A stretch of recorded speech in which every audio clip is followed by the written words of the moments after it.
Ms. Cheney? Aye. Ms. Cheney votes aye. Ms. Lofgren? Aye. Ms. Lofgren votes aye. Mr. Schiff? Aye. Mr. Schiff votes aye. Mr. Aguilar? Mr. Aguilar votes aye. Mrs. Murphy? Aye. Mrs. Murphy votes aye. Mr. Raskin? Aye.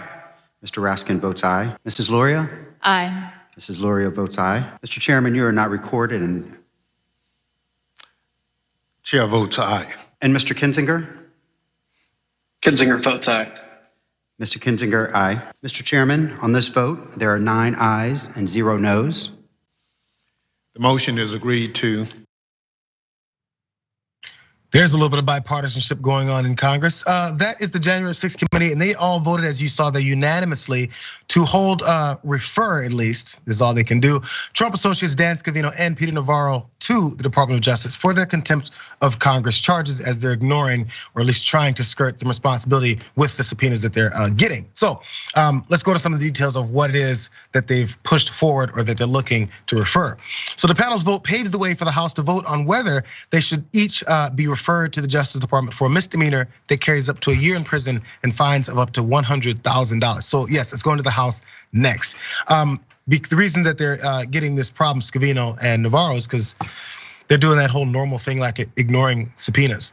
So Navarro was a trade advisor during the Trump administration, and Scavino, who served as the White House Deputy Chief of Staff, they've defied subpoenas from the committee demanding that they testify and turn over documents that are relevant to last year's attack that disrupted the 2020 electoral vote count during a joint session of Congress. So these are some of the associations they've had with Trump and the things that they did, and they just want to get a little more information. Let's see some documents. Let's see you actually answer some questions under oath. But the problem is Peter Navarro, one of the people listed here, he already kind of spilled a lot of those beans already, because specifically, as the panel said about Navarro, he's publicly boasted about plans to upend the 2020 election results, even published a book last year, which I forgot he did that, in which he referred to the plan as the Green Bay Sweep. He said it was designed as the last best chance to snatch a stolen election from the Democrats' jaws of deceit. Oh, that's really clever turn of phrase. That's not all he said, because he went on Steve Bannon's show and kind of tried to implicate Bannon as well in their plan for the Green Bay Sweep. Watch him go into these details. January 6th, this whole notion that the little Jamie Raskin's got, that somehow President Trump wanted to do an insurrection. You are the hero on January 6th, Steve. As I say in chapter 21 of the In Trump Time, you were the guy who had the Green Bay Packers sweep strategy to go up to Capitol Hill. Pence is the quarterback. That we had 100 people working on the Green Bay team as linemen, halfbacks, and fullbacks, pulling guards, who were going to make sure that we remanded the results back to the battleground states for a couple of weeks so we could get to the bottom of that.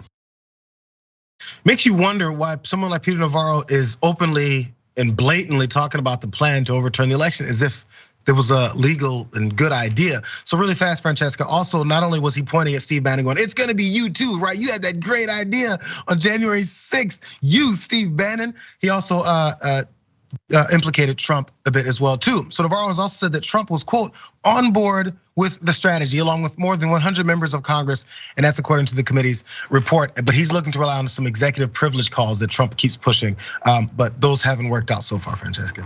Sure, my question is in the whole football metaphor, where's Trump? My guess is he is shoving popcorn down his face, eating and nachos at the same time in the stands, just like with a little flag, like, hey. He's very, like, that's the vibe, like, cause he's clearly not in the field. He's not doing anything. That's what he did on January 6th. This is what he did. He just cheered everybody on. I'll be right behind you, I'm running. Like, first of all, Navarro, oh my God, just such like washed up high school football coach energy with all of that. Like he's always been that, but like, ugh, we're like, you're as like a player, like, man, I gotta deal with this guy all the time. Damn it, He's so, and like, it's amazing because there's believers. I always like to see a true believer, like a true Trump believer. Mike Lindell, bless his little heart, because he might be completely wrong, but at least he believes, there's not a cynicism there. Whereas like Ted Cruz, you're like, Ted, we know you don't believe any of this stuff. You just did something willingly against the government. Whereas, and Navarro's like, just like, no, he's all in, baby. Like he knows, he thinks they're gonna do this. Anyway, it makes me very nervous for the midterms, but also you understand why there is a rush on all of what the January 6th committee is doing. Because if they vote 9-0 and then they have to refer it to the House, and if Democrats lose the majority in the House, well then come November, like this could all be turned on its back. So I can see why they're hurrying.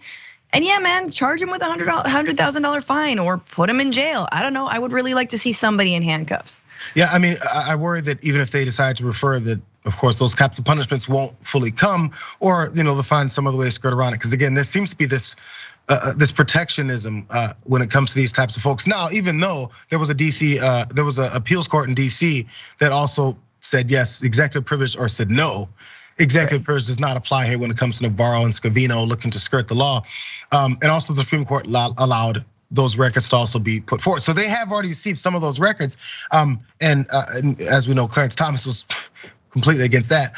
But they've still received those records. So something is going downhill, at least with this. And I don't know, again, all of this seems to be, at one point we hear a certain degree and we're like, that sounds pretty much like justice is coming.